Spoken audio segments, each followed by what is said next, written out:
Vous rêvez de faire de la vidéo? Bonjour, c'est Bertrand, votre coach web. Bienvenue dans ce nouvel épisode du podcast, épisode 325. Nous sommes vendredi et aujourd'hui je vous ai réservé une petite surprise avec un invité spécialisé dans la vidéo, puisqu'aujourd'hui je reçois Jean-Vier ou Jean-Baptiste Vier, finalement je sais pas trop, on en discutait juste avant, entre le nom de la chaîne YouTube c'est Jean-Vier. Sur le livre vous verrez c'est Jean-Baptiste Vier, voilà, si vous le cherchez sur Amazon vous verrez c'est bien la même personne. Bonjour Jean-Baptiste. Bonjour Bertrand, merci de m'inviter et on va parler vidéo donc ce matin pardon. Oui, bon on est le soir, on le dit, on enregistre jeudi soir, il y a vraiment pas de... on cache rien, sincèrement, parce que je fais un podcast privé donc je le dis vraiment à tout le monde, je cache pas grand chose. On va commencer par les présentations parce que finalement tu fais quand même pas mal de choses, t'as une chaîne YouTube, 23 000 abonnés j'ai à peu près je crois. C'est ça, presque 24 000, bon c'est 25 000 on va dire en moyenne. Voilà, donc tu viens de sortir un livre avec quelqu'un que l'on connaît puisque je l'ai reçu il y a un an qui est Max Maximus. Alors c'était l'épisode 171 qui a vraiment un an parce que c'était en janvier, on avait parlé de vidéo, il nous avait donné un peu sa philosophie de création. Donc on va parler un petit peu de tout ça. Alors je te laisse te présenter pour nous dire un petit peu qui tu es, ce que tu fais et où on peut déjà te retrouver, comme ça déjà on peut te chercher en même temps. Donc je m'appelle Jean-Baptiste Vier, donc j'ai 2 ans d'identité en fait, parce que Jean-Baptiste Vier c'est mon nom en tant que chef de projet chez Orange. Donc je suis responsable marketing des annuaires en ligne d'Orange, le 118-712.fr. En fait, j'ai fait ça pendant 5 ans parce que là, je suis en train de changer métier. Je vais vers des métiers plus techniques. Alors, toujours dans des choses qui m'intéressent, qui sont liées à l'analytics. On va dire que j'ai plus un rôle de chef de projet web à venir, ce que j'ai un peu fait. Donc, à côté de mon job chez Orange, j'ai une vie assez développée sur les internets. Donc, au départ, j'avais un blog où je vulgarisais l'informatique, où je présentais des tutos pour, convertir des vidéos dans tous les formats, pour regarder les vidéos disponible aux États-Unis et interdit aux Français pour, faire un CV. Vraiment, c'était dans le cheminement. Je démarrais le blog, j'étais étudiant et j'avais besoin, moi, d'avoir des ressources. Et je me disais, si c'est intéressant pour moi, pourquoi pas partager aux autres? Donc, j'ai évolué de fil en aiguille vers le format vidéo. Avant d'aller vers la vidéo, je suis allé également vers les livres. Donc, j'en suis à mon 4e livre publié. J'ai démarré par l'auto-édition. L'auto-édition, j'ai raconté mon aventure dans le blogging. Donc, dans ce que je faisais dans mon blog high-tech, je monétisais mes contenus avec AdSense. Donc, il y avait une vraie logique derrière de revenus. J'en tirais des revenus assez conséquents et j'avais trouvé ça intéressant d'en parler dans un livre parce que j'avais aussi des problèmes avec le fisc, etc. C'était un petit peu... le livre avait été à l'époque un petit peu pour m'exprimer à un public... qui a le temps en fait d'écouter mon histoire. Donc après ça, je me suis intéressé fortement à la vidéo, on va dire à partir de 2015-2016, notamment à YouTube parce que j'ai vu un peu un switch en termes des usages. Les gens que j'avais par exemple en stage chez Orange, la jeune génération, ils allaient plus voir les blogs, ils allaient plus voir mes tutos textes, ils allaient plutôt chercher sur YouTube une réponse à une de leurs questions, voilà. Alors ça peut être des tutos beauté, si je suis pas une demoiselle, je veux pas faire de sexisme, mais ou des tutos informatiques simplement, je sais pas si j'ai envie de faire un CV. Et je me suis dit ça serait pas mal d'aller vers ça. Et donc j'ai appris parce que je ne savais pas faire. J'ai appris en regardant, j'ai appris en échangeant avec Max dont tu parlais. Et donc ça m'a permis aussi, moi j'ai un peu une logique. Quand j'apprends, j'aime bien partager. D'écrire un bouquin sur le sujet qui s'intitule YouTuber. Et j'ai convaincu Erol de le publier. Donc, je suis passé de l'auto-édition à l'édition traditionnelle. Et donc, j'ai pu voir tous les bénéfices d'être adossé à une grande maison d'édition, notamment la distribution dans les librairies, dans les FNAC, notamment des retours de correcteurs qui sont un petit peu qualifiés. Avoir un format quand même en termes de maquette, c'est mieux que de l'auto-édition. Quand tu fais du livre papier, ils font quelque chose de très propre avec InDesign. Voilà un petit peu mon parcours et j'aime toujours partager autour des sujets, on va dire l'informatique, vulgariser l'informatique. Et puis comme j'ai pas mal potassé le sujet de la vidéo, aussi sur la vidéo, et avec Max, on s'est dit que ça serait bien aussi de donner les 2 approches à la fois amateur et professionnelle sur la logique de création de vidéos. Et c'est l'objet de notre dernier livre qui a été publié hier soir, auquel tu as participé en tant que relecteur, qui s'appelle Marketing Vidéo. Tout à fait, oui, parce que je l'ai pas dit, hein, bien sûr. Moi, j'ai vu en primeur certaines pages du livre, puisque j'en avais relu. Or, je sais pas le pourcentage, etc. Je me rappelle pas de ce que j'ai relu. J'ai regardé un petit peu. C'était pendant l'été, en fait, hein, je crois que la relecture. Hein. Exactement, on a rendu le manuscrit final, je me souviens, le 10 septembre, et toi, tu as été super actif. Donc on avait 3 relecteurs, donc on t'a alimenté à hauteur de 1/3 de l'ouvrage, et on a un petit peu ciblé les sujets sur lesquels on te sentait plus légitime que d'autres, hein, par ton background un peu technique, marketing de contenu, et donc ça nous permet d'avoir un livre, et c'est super important les relecteurs, où finalement on dit des choses un peu plus exactes, et aussi un peu plus compréhensibles, parce que parfois... moi ou Max, on reste dans notre jargon et on a des propos peut-être qui sont un peu difficiles à intégrer. Donc je me souviens, tu nous avais fait un super retour, super feedback sur c'est l'inbound marketing, qui est une notion importante. Hein. Fallait pas l'amener tout de suite au début du livre. C'est vrai que c'était un peu violent et on t'a écouté, Bertrand. Ouais, parce que vous attaquez dès la première page sur un terme, un gros mot. Un gros mot, c'est un mot important. J'ai fait quelques épisodes dessus, puis on va en travailler beaucoup dessus. En fait, même l'inbound marketing, pour tout dire, c'est le sujet principal que j'aborde avec mes étudiants de master, même de licence maintenant, parce que pour qu'ils comprennent la logique de fonctionnement. Mais c'est vrai que là, c'était un petit peu violent. Et je le dis aussi pour ceux qui achèteront le bouquin, qu'ils soient pas surpris, ils voient ma tête. Alors ça, j'étais pas du tout au courant dans les copies d'écran. Donc je suis un influenceur plus efficace que Kylie Jenner. Merci, hein, vraiment. Donc j'ai fait une petite story d'ailleurs pour le dire. On pourra envoyer ça à tous les non, Kim Kardashian, pardon, Kylie Jenner. Kim Kardashian. Pour envoyer ça à toutes les marques. Ouais, ce qui compte, c'est pas le nombre d'abonnés, c'est l'engagement. Et sur ton sujet de prédilection, qui est le running, je pense que les marques ont plus intérêt à te faire confiance que faire confiance à Kim Kardashian. Hein. Enfin, quand on voit la taille de son popotin. Je ne me prononce pas sur le popotin des demoiselles, s'il te plaît. Donc merci pour cette présentation. Tu parlais de la vidéo d'ailleurs chez les jeunes qui était utilisée par les les plus jeunes. Alors c'est vrai que c'est un constat qu'on peut faire. T'estimes finalement la consommation de vidéos, est-ce qu'elle est ciblée par des âges, par des comportements, par des situations où on regarde plus de vidéos à des moments que d'autres? Comment tu vois un peu les choses? En tout cas, chez la jeune génération, ils sont plus dans la logique que nous on a connue, où il y avait un programme qui était diffusé à la télé et il fallait s'adapter à la tranche horaire. C'est vraiment eux qui choisissent leur programme. On le voit avec la puissance de Netflix. Si tu veux regarder des séries, des films, c'est toi qui choisis quand est-ce que tu veux le voir. Et alors je sais pas, c'est après la génération Y, c'est Z, enfin vraiment les plus jeunes. Ils ont tous leur compte, ils se le partagent même. Je vois même qu'il y a des offres Netflix. Ils se prêtent, je crois, des offres Netflix famille. Oui. C'est assez flagrant. Alors Netflix a dit qu'ils allaient d'ailleurs arrêter de trouver. Ils vont chercher un système pour un peu limiter les choses parce qu'ils se sont rendus compte quand même que c'était un petit peu, il y avait un peu d'abus. Mais bon, on verra bien. Et après, si tu regardes au niveau des réseaux sociaux, là aussi, tu as des logiques par tranche d'âge. Si on prend Snapchat, ça va être très jeune. Je sais pas moi, 12-14 ans. Si tu prends YouTube, ça va être aussi jeune. C'est là où le contenu, par exemple gaming, fonctionne très bien. Facebook, c'est un peu plus généraliste. Donc là aussi, c'est très suivi. Le format vidéo est bien popularisé parce que derrière, ça te permet en fait à rester plus longtemps sur ton Facebook. Et donc Facebook a compris qu'il avait intérêt à favoriser l'apparition de ce type de format. Et là, Facebook, ça sera un peu plus généraliste et ça sera un peu plus des contenus peut-être un peu plus qui buzz, polémiques, drôles. Ouais, c'est beaucoup plus généraliste en fait, Facebook. Alors d'ailleurs tu vois, j'ai le livre devant les yeux. Communiquer comme un pro sur YouTube, Facebook, Instagram. Pas de Snapchat, pas de TikTok. Alors ouais, on s'est concentré sur les réseaux sociaux qui avaient le plus d'audience. Donc c'est des réseaux sociaux, à chaque fois tu as plus d'1 milliard d'utilisateurs qu'on a pris pour être efficace. Mais bien entendu, selon les cibles, si tu as une cible très jeune, tu vas avoir intérêt quand même à diffuser, tu es une marque, une entreprise, à aller t'adresser à Snapchat ou à TikTok.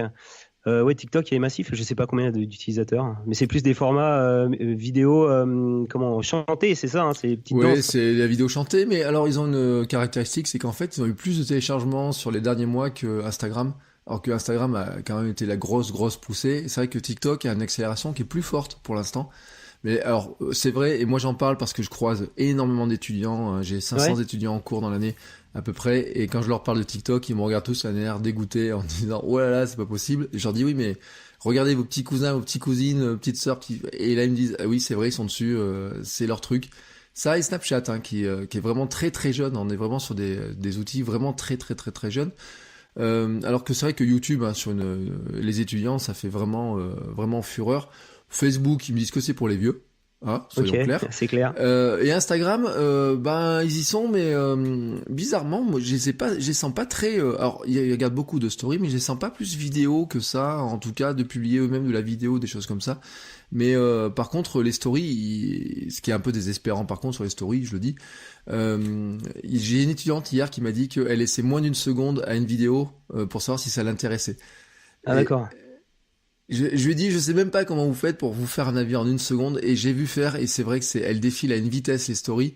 C'est un vrai défi, hein, l'accroche des vidéos, mais c'est un défi que tu as aussi sur YouTube et dont c'est important de parler quand on se lance dans la vidéo, c'est que faut pas louper le tout début, quoi. Exactement, l'attention du spectateur, c'est assez primordial. Et enfin, c'est une bonne pratique qu'on peut faire, même sur YouTube qui propose des formats longs. Tu as le même phénomène, alors ça va pas être une seconde, mais tu sais qu'au bout de 30 secondes, si la personne elle sait pas ce dont tu vas parler, si tu l'as pas mis un petit peu en perspective, je sais pas, si on prend un tuto, faut montrer, un tuto cuisine, comment faire des crêpes, faut montrer le résultat en fait, comment tu as fait tes crêpes, faut le montrer à l'image parce que les gens vont se dire en regardant la vidéo, bah finalement je vais réussir à arriver à ce résultat-là. Donc c'est comme ça que tu arrives à capter un petit peu l'attention. Tu captes l'attention aussi en ayant un discours, en parlant à tes spectateurs, donc en étant toujours présent en face d'eux, en les amenant dans ton histoire. Donc les premières secondes sont assez cruciales, mais ça veut pas dire qu'il faut faire des formats courts, parce que si tu as une histoire qui se tient et qui nécessite une démonstration, un argumentaire assez long, tant que tu arrives à maintenir leur attention, à les maintenir jusqu'au bout, bah même sur YouTube, ça va être super favorisé parce que YouTube va privilégier les vidéos qui te font rester longtemps sur la plateforme. Donc voilà, la bonne mécanique, c'est ça, c'est dès les premières secondes, dis exactement de quoi tu parles, montre-le et essaie d'accompagner le plus longtemps possible tes spectateurs jusqu'au bout de ta vidéo. Ouais, alors l'attention commence même avant d'avoir démarré la vidéo, parce exact. Que j'ai rigolé en voyant vos vignettes, vos photos dans le livre. Max qui a sa tête, et un jour j'avais fait la remarque à Max, j'ai dit est-ce que tu feras un tuto pour expliquer comment on fait des grimaces sur toutes les vignettes de vidéos YouTube, mais et j'ai fait un jour un cours avec les étudiants, je leur ai demandé de regarder les chaînes les plus populaires, et je leur ai dit regardez la tête de tous les YouTubeurs, les têtes qu'ils font. Et c'est quand même on pourrait faire une espèce de zapping de toutes les têtes bizarroïdes qu'on fait. Hein.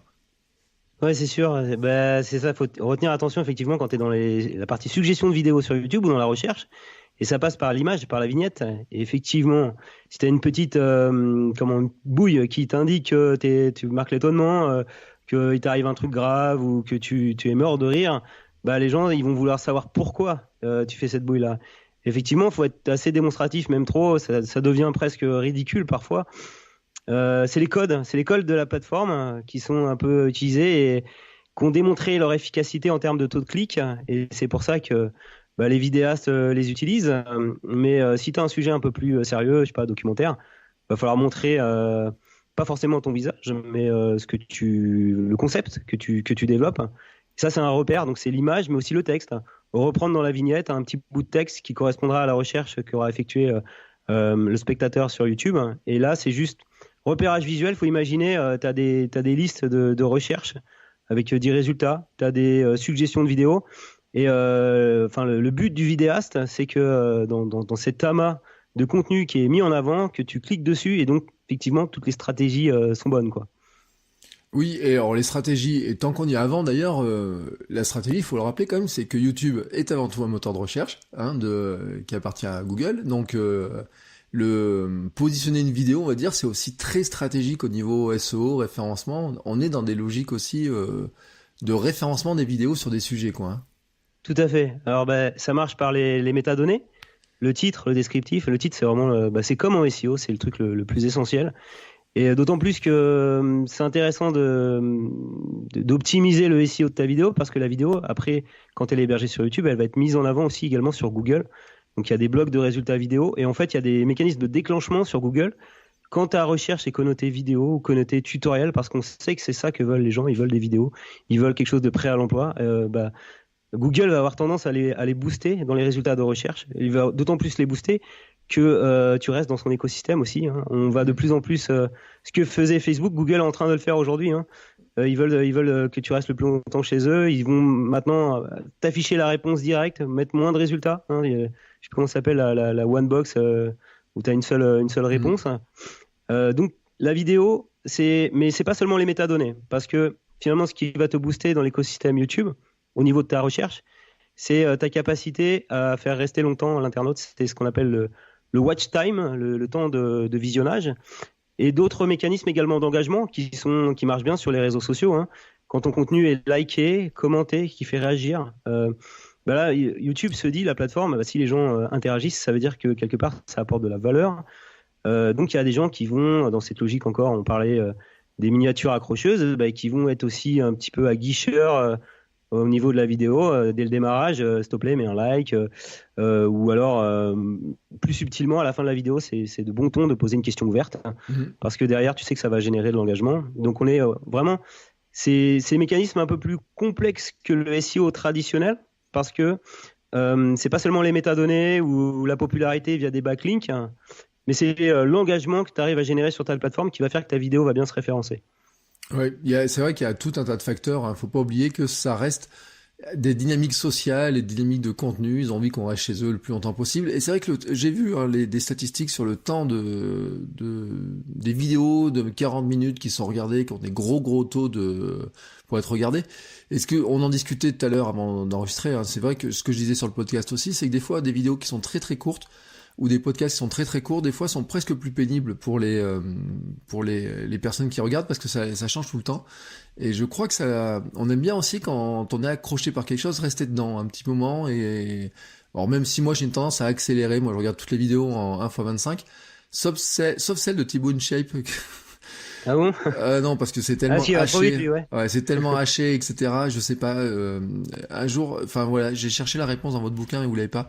Faut-il absolument hacher ces vidéos pour avoir du succès sur YouTube? Mais c'est hallucinant, quoi. Ah non, faut éviter ça. Laurent Claus qui témoigne dans le bouquin, ils appellent ça, je crois, en journalisme, c'est le jump cut. Ouais, jump cut, ouais.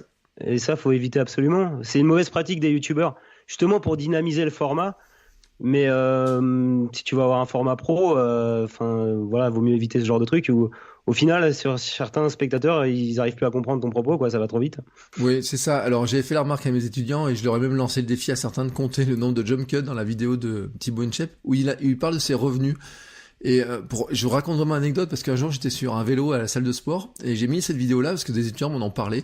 Et je dis, il faut quand même que je regarde cette vidéo-là. Et je crois que c'était les 20 minutes les plus longues que j'ai eues. Et parce que je pense qu'il y a au moins 200 coupures. Enfin, il y a toutes les mots. Il y a un cut. C'est hallucinant. Et ça fait même plus naturel. On sait même plus comment il parle réellement, en fait. Hein. C'est hallucinant. Ouais, c'est la vidéo où il expliquait que il monétisait une vidéo personnelle, là, ouais, je sais plus, une 50aine d'euros. Ouais, où il fait signer, il fait des petites vidéos personnelles, ouais, dédicacées, ouais. Voilà, c'est ça. Et elle est coupée, je ne sais pas, je voudrais bien voir la timeline de montage, en fait, parce que je pense que le nombre de... Moi qui suis très flemmard sur le montage, tu vois, je me dis, de toute façon, ça me fatiguerait de faire ça, tu vois. Quelque part, ça me fatiguerait trop de le faire. Non, c'est sûr. Mais donc, ce propos, l'argent s'intéresse. On en a parlé, t'as un autre youtubeur, je pense que c'est pour ça que tes étudiants t'en ont parlé. C'est Squeezie, je crois, qui a un petit peu démonté, qui l'a un peu taclé là-dessus, en disant arrête de mentir, tu gagnes déjà beaucoup d'argent avec la publicité sur tes vidéos, t'as pas besoin de faire ça en plus, etc. Et c'est aussi ça, hein, c'est tout ce clash, ces polémiques qui fait que derrière, on arrive à capter l'attention des spectateurs sur YouTube. Ça, c'est important. Ouais. Tiens, j'avais une question, parce qu'on a parlé de YouTube, Facebook, Instagram, ça nous amène sur une question des formats vidéo entre le carré, vertical et horizontal. Comment on fait pour sortir de tout ça? Alors, c'est adapté en fonction de la plateforme et de l'usage, on va dire, de la plateforme. Aujourd'hui, sur YouTube, quand tu utilises l'application sur mobile, donc il y a 50% des connexions qui sont faites sur mobile, en consultation de YouTube. Donc, mais si tu prends l'appli, tu regardes bien quand tu navigues. Alors, Les vidéos verticales fonctionnent, hein. Elles s'affichent bien sur YouTube. Le problème, c'est que tu as, je sais pas, 40% qui est desktop d'audience aussi, 10% tablette. Et donc, une vidéo verticale sur ordinateur, c'est pas génial. Donc, tu as plutôt intérêt à faire une vidéo 16 neuvième sur YouTube parce que tu seras bien sur desktop, sur tablette. Et sur mobile, de toute façon, l'application fait en sorte que tu mettes ton téléphone à l'horizontale pour l'avoir en plein écran. Donc, sur YouTube, il n'y a pas de problème. Pour l'instant, il faut faire des vidéos 16 neuvième. Alors, sur Facebook et Instagram, alors on va parler d'Instagram. Le format privilégié aujourd'hui dans ton feed d'actualité, c'est le format carré. Donc, sur Instagram, il faut publier ta vidéo au format carré. Sinon, si tu fais pas ça, de toute façon, ils vont te la couper en haut, en bas. Donc, tu as intérêt à avoir une vidéo au format carré. Donc, si tu pars d'une vidéo 16 neuvième que tu as déjà sur YouTube, il faut un petit peu traficoter le truc. C'est-à-dire, nous, ce qu'on dit dans le livre, et ce qu'on voit beaucoup, c'est d'aller... donc, si tu retailles pas à l'intérieur l'image pour avoir un carré, tu peux au-dessus mettre, je sais pas, un petit titre, un petit peu accrocheur, et en dessous, tu mets les sous-titres. Et donc, comme ça, tu arrives en fait à moindre frais, à disséminer en fait ta vidéo YouTube ou également sur Instagram. Sur Facebook, alors, c'est débat vidéo carré ou verticale. Donc Instagram, quoi qu'il arrive, hein, c'est que du mobile en termes de consommation là. Je sais pas, c'est 80. Enfin, on peut regarder des photos de temps en temps sur son PC, mais bon, je pense que c'est 95% mobile. Donc carré sur la timeline et naturellement, t'as pas le choix quand tu fais les stories, c'est vertical. Donc tu fais des vidéos de 15 secondes en vertical et sur IGTV qui marchait bien. Je pense qu'aujourd'hui les gens en regardent moins. Je sais pas si même toi en tant que utilisateur, si tu fais encore des vidéos IGTV, c'est pareil, c'est vertical. J'en ai fait une il y a un mois, qui a eu assez de succès finalement par rapport à ce qu'il y avait avant, alors que j'avais l'impression qu'on en voyait moins. Mais c'est vrai que Instagram, je pense qu'ils ont senti aussi qu'il fallait qu'ils fassent plus d'efforts sur la promotion.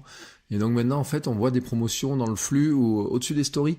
Il y a une petite ligne des fois qui apparaît disant qu'il y a une vidéo d'une personne qu'on suit sur IGTV qui a été postée, etc. Je pense qu'ils ont compris quand même qu'il fallait qu'ils poussent le format, que naturellement ça serait pas si simple que ça. Et surtout que moi je vois beaucoup de stories d'influenceurs qui, quand ils ont le swipe up dans les stories, ils envoient vers YouTube parce qu'ils veulent privilégier la consommation YouTube qui est leur principal pourvoyeur de trafic et d'argent pour certains, plutôt que sur IGTV où je pense qu'ils n'ont pas encore tout à fait l'audience, puis ils ont même pas tout à fait l'audience qu'il y a sur YouTube tout simplement, ou en termes de consommation. Et même moi, tu vois, j'en discutais avec mes fameux étudiants là que je vois beaucoup. Certains même ont même pas la notion que ça existe, vraiment, parce qu'ils y vont pas tant que ça, quoi. C'est pas rentré, alors qu'ils font 2 heures de YouTube à côté, quoi. Mais IGTV pour l'instant, il y a un truc qui est, je pense, qui a pas encore vraiment accroché, quoi. Il y a eu un effet nouveauté, tout le monde s'est rué vers ça, mais après c'est vrai qu'on est un petit peu revenu en arrière. Par contre, les stories sur Instagram, ça cartonne, les gens consomment dessus, et puis c'est très facile à produire, hein, puisque c'est juste tu prends ton smartphone, tu te filmes à la verticale, des courtes séquences de 15 secondes. Donc là, on est sur la verticale. Sur Facebook, le format privilégié quand même, c'est le carré. Alors on va repartir des métriques. Tu as 70% de consommation mobile sur Facebook. Donc très clairement, faut privilégier le format qui va être adapté à un mobile. Sur l'application Facebook, sur smartphone, il n'y a pas de mode, paysage, c'est mode portrait. Tu tiens le smartphone, quand tu consultes l'appli, tu regardes ta timeline, tu restes à la verticale. Donc, si tu veux bien apparaître là-dessus, le truc le mieux, effectivement, ça serait de faire une vidéo verticale qui occuperait tout l'espace. Tu n'as pas besoin de tourner le téléphone. Le problème, c'est que si tu fais ça, ça va pas être génial sur les 30% de connexion qui restent sur un ordinateur. Donc le compromis, c'est de faire une vidéo carrée qui va avoir une bonne exposition sur mobile et qui va pas donner quelque chose de dégueulasse sur ordinateur. Et comme c'est très mobile et que contrairement à YouTube, il n'y a pas une action utilisateur quand tu vois les vidéos. Ça apparaît dans ton flux. C'est comme une espèce d'autoplay. La vidéo, elle se joue et le son est coupé. Il faut penser aux sous-titres. Sans sous-titres, je crois que moi je regardais les stats. Tu as 70% à 80% des vidéos vues sur Facebook sont vues sans son. Donc, si tu veux commencer, là, on parlait d'attention tout à l'heure, à capter un petit peu l'attention et à inciter les gens à cliquer sur Play pour avoir le son, faut démarrer avec les sous-titres pour qu'ils puissent commencer à te suivre depuis leur mobile. Voilà. Oui, puis je crois d'ailleurs que, et j'en suis même persuadé, c'est que le simple fait qu'un texte apparaisse sur la vidéo, déjà t'attire l'œil, t'accroches l'œil, et déjà tu gagnes un premier élément d'attention, même si c'est pour demander aux gens de monter le son, déjà Ouais. tu gagnes quelque chose. Et puis après, bon, c'est vrai qu'on voit des stats, hein. Alors moi j'ai eu je vois chez certains qui ont des temps de consommation des réseaux sociaux qui très très fortes, hein. Le plus fort que j'ai eu, c'est un étudiant qui faisait 4 heures de Snapchat par jour et 2 heures d'Instagram, et en plus il faisait du YouTube, 2-3 heures de YouTube, donc ça veut dire qu'il avait Wow. ouais, mais alors, il était presque à 10 heures, hein, sur les stats de son iPhone, sur ces outils-là. Et c'est vrai qu'il n'y avait jamais le son, mais tout simplement parce que la moitié de ça, c'est il le fait en cours, Ah ou ouais. Ah oui, faut pas être entendu, et d'accord. ouais, donc là le son il l'a jamais. Mode incognito. Voilà, en mode incognito, et quand on regarde un petit peu, on voit le mode incognito, il est partout. Par contre, après, sur cette histoire de verticalité sur Facebook, je me suis fait une remarque hier, parce que j'ai fait une analyse des sites avec mes étudiants, un peu des pages Facebook. On est allé sur la page du slip français, et Ouais. la remarque qu'on s'est faite, c'est que toutes leurs photos étaient en mode vertical. Sur leur page Facebook, c'est-à-dire que, mais vraiment, hein, elles sont toutes en mode vertical. Il y avait pas de, D'accord. alors les vidéos, j'ai pas fait attention, tu vois. Pour être très honnête, j'ai pas trop regardé. Mais sur les photos, c'est vrai que c'était tout en vertical. Alors, ce qui peut se traduire aussi peut-être par le fait que leur audience est tout simplement plus encore que 70% Mobile, ouais. sur mobile, tout simplement. Et par rapport, pour finir sur cette histoire de verticalité, j'avais vu une stat, c'est qu'on tient un smartphone plus de 90% du temps en vertical. Et une étudiante m'a fait la remarque, elle m'a dit, bah, les seuls moments où je le mets en horizontal, c'est pour regarder YouTube. Ouais. Voilà, donc on est vraiment dans ces types de consommation. Ceux qui voudraient faire la même vidéo qui soit vue partout, bon bah effectivement, t'as donné des pistes. Moi j'en ai parlé dans un épisode, j'ai parlé d'un outil qui s'appelle Headliner, je sais pas si tu l'as testé, qui Ouais, permet ouais, j'ai justement de testé, ouais. faire ce que vous faites là, ce que tu disais de faire, mettre les sous-titres en bas, mettre des lignes recadrées, mettre un titre en haut, des sous-titres en bas. Avec une application comme Headliner, on peut le faire très très très très simplement. Et c'est vite fait, et on le voit, hein, chez certains. Je donnais l'exemple de Gary Vaynerchuk à mes étudiants l'autre jour, pour leur montrer, où toutes ces vidéos sont quasiment toutes des formats carrés, mais qui viennent en fait de 16 neuvième mises dans des carrés. Ouais. Et alors par contre lui il fait un truc, mais bon, lui il a 3 millions d'audience, hein, je crois. Sur les stories Instagram, il fait tourner le téléphone. La première image, il demande Ah. aux gens de tourner le téléphone. Sur IGTV, il demande de tourner le téléphone pour mettre en horizontal. Ah ouais, j'ai vu ça. C'est C'est pas son... terrible, moi, je trouve, hein. Ouais, c'est très surprenant. Je sais pas quel est le pourcentage de gens qui le font, et moi-même je le fais pas. Donc je me suis... Ouais. Ça fait un peu flemmard. Le mec a pas voulu s'adapter au format d'Instagram, quoi. Enfin, moi, je Ouais. trouve pas ça terrible.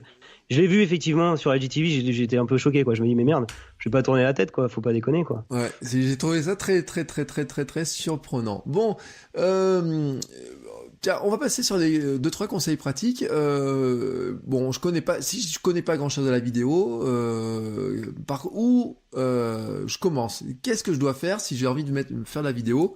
Est-ce que je choisis d'abord une plateforme en particulier? Après, est-ce que je dois m'équiper? Est-ce que je fais ça avec mon smartphone? Comment tu vois les choses, toi? Bah ouais, faut démarrer avec ce qu'on a, hein. C'est le smartphone, ça me paraît être le mieux, mais le smartphone seul ne suffit pas. Faut bien penser donc à l'éclairage et au son, hein. C'est deux éléments importants qui vont faire l'éclairage que tu auras une image de qualité. Moi, je recommande d'aller sur le réseau social qui a le plus d'engagement au niveau de la vidéo pour démarrer, pour avoir un peu une mécanique qui t'incite à poster. YouTube est bien pour ça. YouTube, il y a une logique de programme. Il y a des personnes qui viennent commenter sur ta thématique. Moi, je pense que c'est bien. Enfin, en tout cas, moi, Max, bah, toi aussi, hein, on arrive comme ça sur YouTube à instaurer quand même un lien avec une audience sur un format vidéo. Et les gens, au départ, quand tu publies, ils sont pas très exigeants tant que tu réponds à leurs problématiques, à leurs questions. Donc, tu peux progresser. Donc, la vidéo, donc, comme on disait, il faut la filmer plutôt à l'horizontale. Donc, il faut mettre le smartphone quand tu te filmes sur un trépied. Il faut le positionner sur un trépied en mode horizontal. Tu peux, pour avoir un retour écran, filmer avec la caméra frontale si elle est de bonne qualité. Maintenant, je pense que toutes les caméras frontales sont en 1080p. Donc, tu as la fenêtre en face de toi. Comme ça, tu as un bon éclairage. Donc, tu tournes de jour. Ça t'évite, pour démarrer, d'investir dans des softbox ou dans des panneaux LED pour avoir un bon éclairage. Tu mets un petit micro-cravate, t'en as pour 20 euros. Tu positionnes ça, si tu as une chemise, au niveau de la petite poche de la chemise. ou au niveau du col du polo ou du t-shirt, voilà. Là, tu as quelque chose de nickel. Tu as un bon son, tu as une bonne image, et là, tu peux commencer à créer quelque chose. Et même sans rentrer dans les considérations d'avoir un logiciel de montage. Parce que si tu as un iPhone, tu as iMovie qui est très bien, et on en parlait avant d'enregistrer sur Android. Il y a aussi un logiciel de montage très bien qui est KineMaster, qui vaut payer 3 euros par mois, donc même si tu en sers un mois, ça va. Et après, tu es assez autonome, tu peux même directement uploader sur YouTube depuis ton smartphone. Il faudra quand même faire un effort sur les métadonnées, comme on disait, sinon la vidéo elle-même, elle va pas avoir beaucoup de chances de ressortir. Et en amont de ça, le plus important quand on fait une vidéo, c'est de savoir exactement ce qu'on va raconter. C'est le scénario, hein, on parle au cinéma, c'est l'histoire. Faut avoir une histoire à raconter parce que si tu veux capter l'attention de ton spectateur, bah, il faut que tu arrives à l'embarquer, il faut qu'il arrive à suivre ton raisonnement. Et donc, à mon avis, il faut pas faire trop dans le spontané au départ parce que c'est comme tu disais, les gens vont partir au bout de 30 secondes parce qu'ils voient pas où tu vas en venir. Donc, si tu construis ton histoire, tu vas bien séquencer les éléments clés, tu vas le dire au début, et puis tu auras un déroulé, une conclusion, et donc tu auras quelque chose d'assez logique. Voilà, tu peux démarrer comme ça. Oui, c'est un schéma très classique. Alors après, qu'on connaît ça quasiment tous, hein, on fait une petite accroche pour appâter. On va mettre un peu de branding, un petit peu si on veut, avec son petit générique, quand on commence à faire un peu mieux. Ensuite, on déroule son histoire. Et puis, on essaye de terminer par n'oubliez pas de vous abonner, une petite question ouverte, des choses comme ça, pour essayer de finir en disant pourvu qu'ils reviennent. Ouais, tu crées un lien comme ça. Les gens, en général, si ta vidéo elle arrive à se populariser, c'est peut-être le début qui est le plus dur. D'avoir les 100 premiers abonnés, les 1000 premiers abonnés. Donc, la stratégie pour ça, à mon avis, celle qu'on utilise avec Max, c'est l'histoire des tutoriels, parce que tu réponds à une question, tu résous un problème, ça va forcément intéresser plein de gens. Ouais. J'ai vu sur ta chaîne, je suis tombé sur des vidéos où tu avais testé, je crois, Feed, où tu avais fait une démo aussi d'un stabilisateur. Bah voilà, parce que je suis tombé dessus parce que je me posais des questions à ce moment-là, quoi. Et comme je te suivais en plus, il doit y avoir un mécanisme, je sais pas, d'algo aussi de YouTube qui dit t'es déjà allé sur cette chaîne, je vais te pousser un peu la vidéo de ton copain, quoi. Ouais, et alors d'ailleurs, tu parles de la vidéo feed, c'est celle qui a le plus de succès sur ma chaîne. Celle qui m'a apporté le plus de commentaires aussi, de gens qui mettent des commentaires à la con, hein, mais ça c'est la logique. Et puis derrière, après les autres vidéos, c'est un petit peu effectivement quel matériel j'utilise pour faire de la vidéo, la fois où j'ai du mal de mon Sony aussi, de mon appareil photo Sony. Et puis comment ça s'appelle, un appareil pour faire de la soupe. Ah ouais, ça marche bien ça. Ouais, les tests produits, faut le dire, hein, pourquoi alors tout ce qui est déballage, les hauls, les unboxing, etc. marchent bien. C'est juste parce que c'est sur le plan marketing, c'est beaucoup moqué, n'empêche. Vraiment, un jour je ferai un épisode là-dessus, mais je le dis toujours à mes étudiants. On moque beaucoup tout ce qui est déballage, unboxing et compagnie. Et pourtant, pour un acheteur, c'est le moment où il se rend compte si oui ou non la pub était une fausse promesse, une vraie promesse ou pas, parce que la personne qui ouvre le produit, elle ouvre un vrai produit. Et d'un coup, on se dit tiens oui, la boîte elle est comme ça, c'est emballé, etc. Et c'est un facteur qui est très important pour rassurer le futur acheteur. Et c'est pour ça que ça a beaucoup de succès. Quand tu tutoriaux, je crois qu'il y a une stat qui résume tout, c'est que il me semble que c'est 50-60% des recherches sur YouTube et sur Google commencent par comment faire, comment faire ou how to. Et je crois qu'ensuite il y a, alors après je sais pas, on en fait ce qu'on veut, mais je donne la stat. Je crois qu'il y a 60%, ça concerne ensuite des recherches sur YouTube, sur Google concernent le porno. Et donc si on fait un croisement des deux, normalement si t'arrives à faire comment faire l'amour et du porno, tu dois faire un max de trucs. Sauf si, bien sûr, tu risques que ta vidéo se fasse virer si tu vas dans certaines limites. Mais normalement, et c'est pour ça que je dis souvent, les chaînes de drague, etc. marchent aussi très bien, tous les conseils là-dessus. C'est pas étonnant, parce que quand on regarde les stats de tous ces outils-là, on a des pistes de sujets qui reviennent un petit peu souvent quand même. C'est vrai qu'il y a des contenus très étonnants qui marchent. Et j'ai un collègue également, il a une chaîne dédiée au marketing. Et à côté de ça, il fait sur cette même chaîne des vidéos test produits où il va au restaurant manger tel ou tel burger, etc. Le nouveau, je sais plus quoi, Big Mac, ou le nouveau, je sais plus les noms. Il a testé Feed également. Et pareil, je regardais, c'était ces vidéos qui fonctionnaient le mieux, quoi. Parce que les gens, en fait, avant d'acheter, ont envie de voir. Et elle fonctionne bien également ce genre de vidéo parce qu'en général, le vidéaste, il va être assez sincère. il va déguster le truc et puis il va dire ah c'est pas bon. Enfin voilà, il va pas être payé, il va être complètement spontané. Et là, quelque part, moi je trouvais ça assez surprenant, hein, tout ce qui est dégustation. Mais c'est vrai que c'est un format qui cartonne. Et encore, on est sur en France, le problème est limité, mais c'est vrai que bon, en Asie, il y a les fameuses personnes qui se filment en mangeant, c'est un phénomène qu'on voit aussi aux États-Unis, etc. Ouais. On a des chaînes en France qui marchent très bien, donc je me rappelle pas le nom du gars, tu sais, qui fait le tour de France de tous les restaurants là, qui bouffe des hamburgers tous les jours, etc. Ouais, on en a parlé de ça. Ouais. J'avais commencé à le regarder, il avait quelques dizaines d'abonnés, et puis d'un coup il s'est retrouvé, et puis c'est incroyable le nombre de milliers d'abonnés qu'il a et tout. Il était même venu à Clermont manger un hamburger auvergnat, tu vois. Donc vraiment, c'est assez épatant.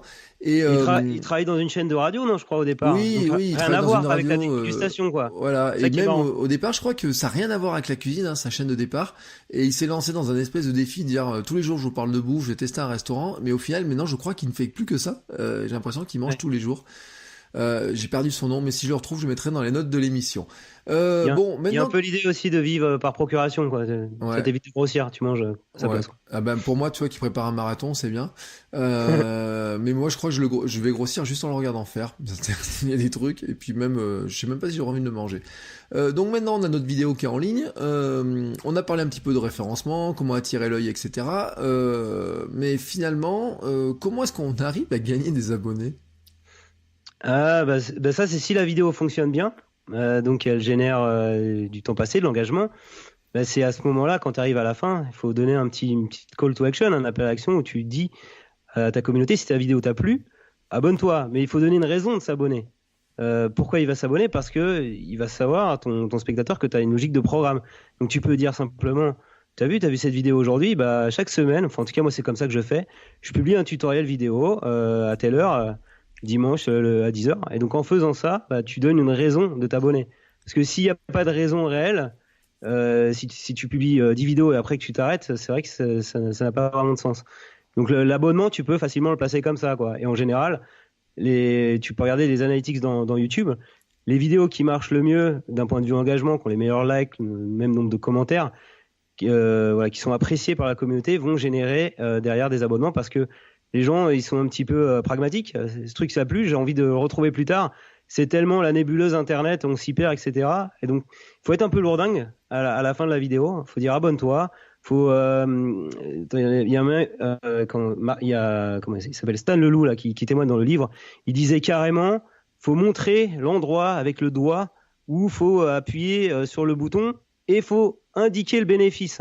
Comme je te disais, il y a une vidéo qui arrive, donc voilà, c'est un peu ça l'idée, quoi. Faut être un peu lourdingue. Ouais, il faut être un peu lourdingue. Ça marche partout, hein. Moi, je sais, par exemple, dans le podcast, je suis pas assez lourdingue sur Patreon, par exemple. Et puis, il y en a certains qui me le rappellent, et je les remercie, les auditeurs qui me le rappellent, qui me disent, t'as oublié de parler de ton Patreon cette semaine. Tu devrais en parler plus souvent, mais oui, effectivement, faut être un petit peu lourdingue là-dessus. Bon, t'as parlé d'analytics, d'ailleurs, c'était intéressant, parce que il me semble que j'ai entendu Max dire un jour que t'étais à fond dans les chiffres, les statistiques, c'était ton truc, ça, c'est tout ça. Ouais, ma carrière chez Orange, j'ai démarré, alors c'était pas encore Orange, à l'époque c'était Wanadu. J'étais en MOA, maîtrise d'ouvrage, de l'outil interne de mesure des analytics, qu'on a arrêté, hein, maintenant, on est passé chez Orange à Google Analytics, mais à l'époque on avait notre propre outil, qui avait donné lieu aussi à Istat, hein, qui à l'époque avait été revendu à Médiamétrie, hein, donc il y avait toute une logique là-dedans. Et moi, effectivement, j'étais un petit peu en support aux responsables de chaînes de contenu sur le portail Orange. Il y avait le moteur de recherche, la chaîne Actu, Sport, etc. Et ça me plaisait un petit peu d'analyser, de comprendre les raisons du succès. Alors, c'était pas des vidéos, mais c'est des chaînes de contenu. Et donc, j'ai toujours aimé ça aussi, aller regarder un peu les logiques d'acquisition qu'on peut avoir. Donc, sur Orange, c'était très lié à la mise en avant sur la page d'accueil. On a aussi des contenus qui se référençaient bien. Et donc, notre volonté à l'époque, c'était de basculer, comme Google arrivait à toute puissance, du modèle, tu as une page d'accueil qui maintenant marche plus tellement, à un modèle où les gens sont sur les réseaux sociaux ou sur Google, comment réussir à les capter. Et donc, c'est par mon métier que je me suis intéressé à ça. Et après, quand j'ai développé mon blog, j'ai eu toujours cette logique. Alors, le plus simple quand tu démarres sur Internet, c'est d'aller capter de l'audience sur Google, parce que c'est assez massif. Et donc, effectivement, pour comprendre comment ça marche, tu vas regarder tes analytics, tu vas regarder les mots-clés qui t'apportent du trafic. Avant, c'était dans Analytics, maintenant, c'est dans un outil à part, c'est Search Console. Et avec ça, t'apprends plein de choses, quoi. C'est vachement riche. Mais il y a un truc, ça m'explique toujours Ouais, pas vraiment, moi, tu vois. C'est, bon, toi, t'as une chaîne à bientôt 25 000 abonnés, on va dire, on va arrondir, ouais. hein, et puis, comme le temps que ça s'écoute, t'auras dépassé ça. Comment tu expliques que certaines de tes vidéos, finalement, elles ne font que 400 vues? C'est le sujet en fait, et c'est l'engagement de ma communauté. Je le dis très clairement. J'ai une chaîne qui est assez généraliste sur la tech, et je sais que j'ai certaines vidéos qui vont pas marcher tout de suite. Si je parle de comment faire un CV, comment faire une présentation PowerPoint, ça va pas adhérer avec la base de ma communauté qui est abonnée à ma chaîne. Par contre, dès que je parle des sujets qui sont un peu périphériques à la création de vidéos sur YouTube, comment gagner de l'argent sur YouTube, etc., ça, c'est peut-être aussi lié au succès de mon livre. Là, je sais que je vais plus vous engager. Mais alors, donc moi, je suis obligé de faire un mix sur le long terme par rapport à ce genre de contenu. Que je te disais, des tutoriels plutôt informatiques, bureautiques, je sais dans le temps, ils vont bien marcher, mais quand je vais les publier, ça va pas engager mes abonnés, ça va pas les intéresser. Et de temps en temps, je fais, et d'ailleurs ils me le disent, hein, mes abonnés, ils me commentent, Bon, quand est-ce que tu fais une vidéo sur YouTube? Donc voilà, moi je mixe un peu ça. Donc j'ai pris le parti d'être assez généraliste, et en étant trop généraliste, tu perds de l'engagement. Donc si je devais donner un conseil, quand tu fais une chaîne, tu as plutôt intérêt à être focus sur ton sujet principal. Comme ça, quand tu publies les vidéos, tu auras toujours des chiffres bons. Et parfois, tu exploseras parce que ta vidéo sera promue dans les algorithmes de YouTube. Donc moi, j'ai pas une chaîne où les gens sont super engagés, quoi. D'accord. Ça voudrait donc même dire que si on a plusieurs thématiques, il faudrait faire plusieurs chaînes, en fait. Ouais, tu as plutôt intérêt à scinder les chaînes, ouais, à les concentrer sur une thématique. Et il y a des chaînes comme ça qui ont un super taux d'engagement. Je pense les chaînes, je regardais ça parce qu'il y en a qui viennent commenter de temps en temps, je regardais. Les chaînes ASMR, hein, tu parles dans le Ouais. micro, tu fais des gestes comme ça et tout, des chuchotements comme ça. Et ben là, j'ai regardé, ouais, j'étais assez surpris. Il y a un super taux d'engagement parce que les gens qui s'abonnent à ça, ils veulent que ça, quoi. C'est un peu leur drogue. Donc voilà un petit peu Enfin, c'est une idée de contenu, hein, mais bien sûr, je Ouais. dis pas. Bah, Faut me alors, en faire fait, c'est changer vrai de dire. que l'ASMR, il y a un côté, c'est que si tu t'endors avec l'ASMR ou si t'as envie de te détendre, tu vas t'abonner à des chaînes qui font que de l'ASMR parce que t'as pas envie que t'aies un Thibaut InShape qui vienne te gueuler dans les oreilles en plein milieu, tu vois. C'est Enfin, sûr. il y a un moment donné, tu vois, je le comprends et c'est un petit peu logique. C'est vrai que les gens, ils se font leur propre télé, leur propre radio, ils recomposent des trucs. Alors si une fois que tu tombes sur de la chaîne ASMR, bah tu restes là-dessus. Si t'as envie de voir de la ASMR, tu fais ça. Si tu veux voir de la muscu, bah à la limite tu vas tout de suite de la muscu. Et c'est vrai, moi tu vois, j'ai pas scindé ma chaîne en plusieurs morceaux, et je mets tout dedans, je mets même le podcast, c'est un joyeux bordel. Mais c'est mon côté un peu feignant, mais je fais aussi sur Instagram, j'ai pas envie d'avoir trop de comptes, etc. Parce que je trouve après ça Ouais, devient compliqué à gérer aussi. Mais j'ai vu notamment, tu sais, c'est Nowtech TV qui avait séparé ses chaînes entre le ouais, live et les tests de vidéo. Et qu'en en exactement. fait, ils ont grossi beaucoup plus vite en faisant ça. Et ce qui était un élément qui était assez intéressant. Même Ouais, si bah les ouais. gens sont abonnés aux deux chaînes, on peut se dire qu'il y a un moment, ils vont regarder une chaîne plus que l'autre. Ouais, parce que le live, ouais, j'avais vu ça sur Notech. Ils publiaient quotidiennement le matin, je crois, hein. Ouais, ils font C'est les un, lives le matin, ouais. c'est un format long, donc ils ont été, enfin, ça a été intelligent de scinder parce que ça peut agacer certains qui viennent voir les vidéos de test, d'avoir tous les matins la notification pour voir le live. Je pense que c'est pas le même public, et donc c'est la grosse chaîne où il y a les tests qui a grossi, hein, c'est ça. C'est pas la chaîne où il y a les lives qui a grossi. Je sais, alors j'ai pas regardé dans le détail, mais Je pense effectivement que la c'est chaîne ça. des tests a grossi. Effectivement, peut-être que la chaîne de live, il y a peut-être des gens qui en avaient marre d'être abonnés ou qui avaient supprimé la cloche parce qu'ils voulaient pas avoir la notification tous les matins. Hmm. Mais toi, et d'ailleurs, tiens, cette discussion est en train de me dire que peut-être qu'il faudrait que je scinde mes chaînes et que je fasse une chaîne spécifique pour le podcast, parce que comme je mets le podcast en audio sur YouTube, et ben peut-être ça serait une bonne idée. Tu vois, tu viens peut-être de me trouver un Ouais, argument qui vient de me convaincre de faire quelque chose de nouveau, parce qu'il ouais, y a des gens qui écoutent le podcast sur YouTube. ouais, ouais. Et on me disait non non, tu verras, ça arrive pas, ça arrive jamais. Et pourtant si, il y a toujours des gens qui écoutent le podcast sur YouTube.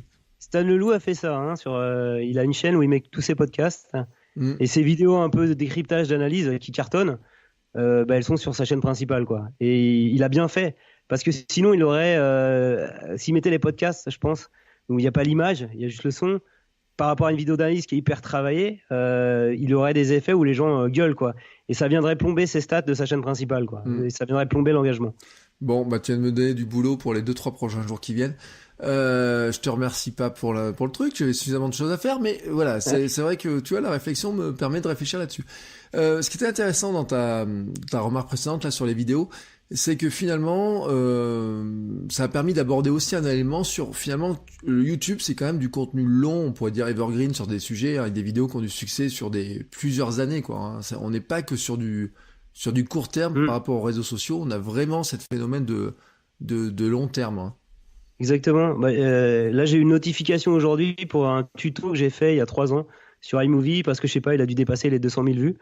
Et donc, effectivement, tu as un truc à un moment donné, un tuto que tu publies qui va populariser parce que tu parles d'un truc très populaire qui est recherché et qui va faire ses 1000 vues par jour sur la durée, quoi. Incroyable. Alors après, il y a peut-être un phénomène à un moment donné, c'est comme pour les blogs. Si ton contenu n'est pas assez actuel et que les choses ont évolué, et que d'autres publient par-dessus toi, ton truc va mourir d'une mort lente, quoi. Hein. Mais effectivement, moi j'ai pas mal de contenu vidéo publié il y a 2-3 ans c'est ces contenus-là finalement sur ma chaîne qui font le plus d'audience, où j'arrive à faire du 1000 vues quotidien sur quelques vidéos. Et donc quand tu vas voir ma chaîne et que tu vois les dernières vidéos, tu te dis celui-là, personne ne regarde ces vidéos, mais en fait non, c'est le contenu, comme tu disais, evergreen, qui fonctionne. Ouais. D'accord, bon, on a fait un bon tour sur la vidéo. Maintenant, je te propose qu'on parle un petit peu de ton livre, parce que finalement, il est sorti hier, mais aujourd'hui, là, quand on enregistre. Ouais. Tiens, je me posais une question. Quand on sort un livre comme ça, est-ce qu'on va à la Fnac ou je sais pas où pour voir à quoi ça ressemble sur les étagères du magasin? Ah ouais, on y va pour vérifier qu'il est bien présent en rayon. Ouais, alors je l'ai pas fait aujourd'hui, mais pour mon premier livre YouTuber, parce que c'était nouveau l'édition traditionnelle, ouais, c'était un truc que j'allais et j'avais la rage parce que je le voyais jamais en étagère. Parce que c'est pas un truc aussi rapide que ça. Faut que les Fnac s'approvisionnent. T'es pas distribué sur toutes les Fnac. Et après, il faut aussi que le truc fonctionne, parce que quand en fait tu vends des livres dans des magasins type librairie, ils vont demander à être réapprovisionnés. Donc ça, c'est un bon signal. Si les stocks qui partent rapidement, et c'est là où après d'autres magasins vont en commander d'autres et tu le verras plus souvent. Donc je me souviens très bien, YouTuber, quand il est sorti, c'était ma frustration. Je le voyais pas du tout en Fnac.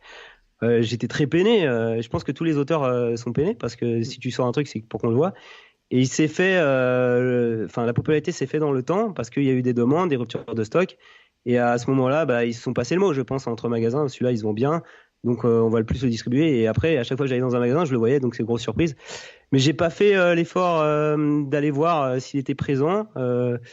Mais effectivement, ça fait toujours plaisir. Hein. Tu vas jeter un petit coup d'œil, tu regardes un petit peu son emplacement, où il est mis, à hauteur de vue ou en bas. Là aussi, tu sais si c'est bien ou pas. Dans quelle catégorie. En général, les rayons informatiques, souvent ce genre de livre est classé en rayon informatique ou marketing, ils sont pas très en vue. C'est plutôt les romans qui se vendent bien en librairie.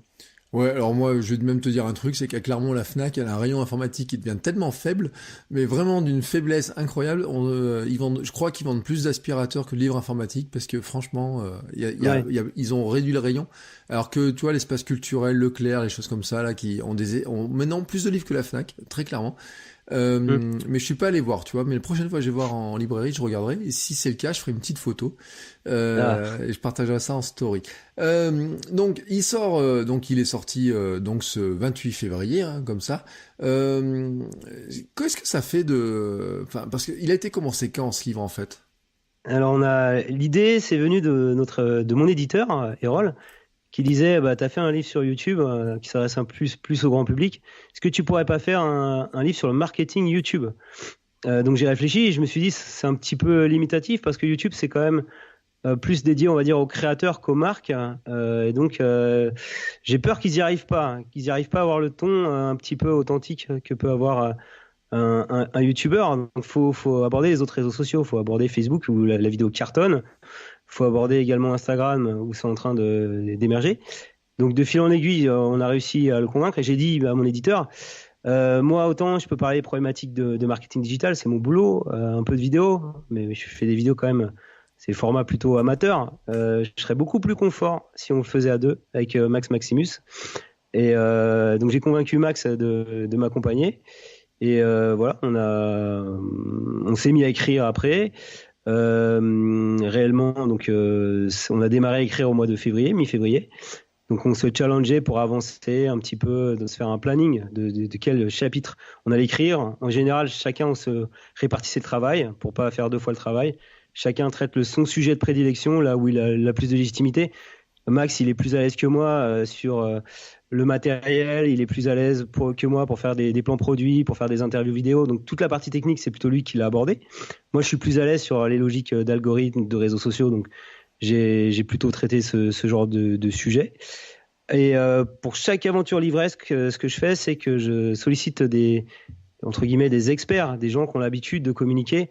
Donc notre cible étant, on veut que ce soit des responsables marketing en entreprise, que ce soit des professionnels. On veut donner envie aux professionnels d'utiliser la vidéo, quoi. On veut leur démontrer que c'est efficace pour vendre leurs produits, pour intéresser autour de leurs services. Donc on a pris des personnes, on en a trouvé, qui utilisaient vraiment la vidéo. Alors ils ont une utilisation, il y en a certains c'est plutôt YouTube, d'autres plutôt Facebook, d'autres plutôt Instagram. Donc on a vu des cas très concrets. Donc ça c'est venu enrichir le livre, donc les interviews. Et au bout de 7 mois, voilà, on avait donc avant de finir d'ailleurs, on vous a fait relire les relecteurs. Peut-être 6 mois après l'écriture, on avait tout qui était prêt. Très important, c'est de dire est-ce que c'est digeste ce qu'on a écrit, est-ce que ça se lit bien, est-ce qu'il y a une bonne trame, est-ce qu'on n'est pas rentré dans des trucs trop compliqués. Donc quand tu écris, après tu réduis beaucoup, tu enlèves beaucoup de choses qui ne sont pas intéressants, où tu as beaucoup de redondance parce que dans un chapitre tu en as parlé dans un autre. Donc là le travail des relecteurs est super efficace. Et donc au bout de 7 mois, on avait le manuscrit, on dit compuscrit final, qui était prêt à être maquetté. Voilà. D'accord. Et donc maintenant, il est donc en librairie, mais il n'est pas encore en librairie physique, puisqu'il est aussi sur Amazon, bien sûr. Ouais. Il est aussi en audio sur Audible. Alors là, j'imagine que c'est aussi une drôle d'aventure d'arriver à se mettre chez Audible. Ouais, c'est assez drôle. Donc ça, c'est un truc auquel Max tenait absolument. Parce que Max est un grand lecteur de livres audio. Il n'est pas très à l'aise avec l'écrit, très sincèrement. Donc lui, c'était pour lui une nécessité. Enfin, je veux dire, il parle à son public. Il faut qu'il puisse l'écouter. Et lui-même écoutant beaucoup de livres audio. Donc on a fait l'effort. Alors moi, je lui ai dit, restons focus sur l'écriture du livre au départ, livre papier, livre numérique. Et on regardera à la fin le livre audio. Parce que faut être réaliste en termes de part de marché aujourd'hui. C'est pas non plus ce qui explose tout, mais sur les romans, ça commence à un petit peu à émerger. Donc quand on a eu le livre fini, je me suis dit, bon, il y a 2 acteurs aujourd'hui en France qui font des livres audio. C'est Audiolib, qui est John Voiture, je crois, entre Hachette et Editis, qui en fait va distribuer à toutes les plateformes. Et tu as Audible Studio, donc là c'est une distribution sur Audible, donc sur Amazon, Audible, également sur iTunes. Je crois qu'ils ont un accord avec iTunes. Donc on a challengé les deux. Donc Audible Studio vraiment a été à fond sur les voilà, j'ai un petit tips, ils sont assez ouverts, ils osent prendre des risques, c'est Amazon derrière parce que derrière faut qu'ils rentrent dans leur chiffre de vente. Donc ils nous ont payé la production, ils nous ont versé un avaloir. Et on a un intéressement sur les chiffres de vente et on a réussi, je pensais pas qu'on y arriverait franchement, je me dis Amazon c'est la grosse société, on a réussi aussi à imposer que c'était moi et Max qui lirait une partie du livre et Mélanie, notre collègue Mélanie Pain, qui est, avec qui on contribue pas mal sur la vidéo, qui est comédienne voix off, qui fasse la lecture de je crois 90% du livre, quoi. Et donc on a réussi et en fait ça s'est fait vraiment très très vite. Donc Mélanie a même eu un cachet, donc ce qui nous a paru bien parce que c'est quand même un effort. Et l'enregistrement s'est fait genre début du mois de février, quoi, assez vite. Donc il y a eu tout un temps où on discutait un petit peu contrat, etc. Et au mois de février, début février, on va dans les studios. Alors ils nous avaient fait quand même, c'était en fin d'année, fin 2018, vers le mois de novembre. Ils ont vérifié quand même qu'on était capable d'aligner 3 mots en lisant du texte en studio. Ouais, non, c'est vrai, faut le faire. Bon, ça va, on s'est pas trop mal tiré, mais franchement, c'est pas un exercice facile. Non, j'imagine que c'est pas un exercice facile parce que je me posais la question, je me disais mais il faut relire le truc, c'est pas si simple que ça parce que tu relis exactement ce qui est écrit dans le bouquin finalement. Exactement, faut pas changer une virgule, faut pas faire une faute d'accord. Et le mec, il te reprend, il lit derrière l'ingénieur du son et te dit non, tu l'as refait celle-là. Et donc ça peut être vraiment très frustrant. Et imagine, tu débarques dans cette salle d'enregistrement, t'es pas très à l'aise, quoi. T'as les autres qui t'écoutent, qui te regardent, tu te dis merde. Au départ, franchement, tu perds tes moyens, t'es pas à l'aise. Et donc il faut, donc ils font bien leur boulot, les ingénieurs de son. Ils disent, vas-y, prends ton temps, lis tranquillement, etc. Ça va y arriver, on va y arriver. Donc tu lis un peu à blanc, tu te plantes complètement, t'as pas le ton et tout. Puis à un moment donné, ils se rendent compte que t'as chopé la mécanique, que t'es à l'aise. Et là, ils disent, bon, tu peux la refaire avant. Il y a aussi un côté psychologique, hein, très sincèrement. Tu peux la refaire, oui, tu la refais. Et puis après, t'enchaînes. Faut vraiment. Donc on a fait le casting et puis on a enchaîné 2 jours et demi à faire les enregistrements. Donc moi, j'ai lu la partie intro et conclusion et les interviews des gens qu'on a sollicités pour l'ouvrage. Max a lu, donc lui, il n'était pas très à l'aise pour lire des grandes quantités de texte. On a à chaque fiche 3 idées clés, et donc il a lu les 3 idées clés. Et Mélanie, elle a lu l'intégralité des fiches de contenu, et franchement, c'est là où tu te dis c'est un vrai boulot.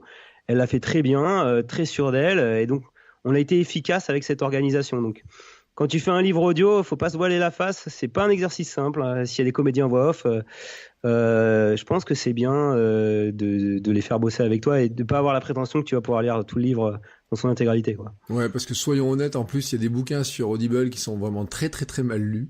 Alors que un bouquin bien lu, moi j'ai des souvenirs notamment d'un bouquin qui doit s'appeler 42 km, je crois, un truc comme ça, sur le marathon, où il y avait même le souffle du coureur, etc., qui faisait, et c'est lu par l'auteur en plus, vraiment, je crois, qui fait vivre, etc. Jean Echnoz aussi lit ses propres livres, et quand c'est bien fait, c'est vraiment bien.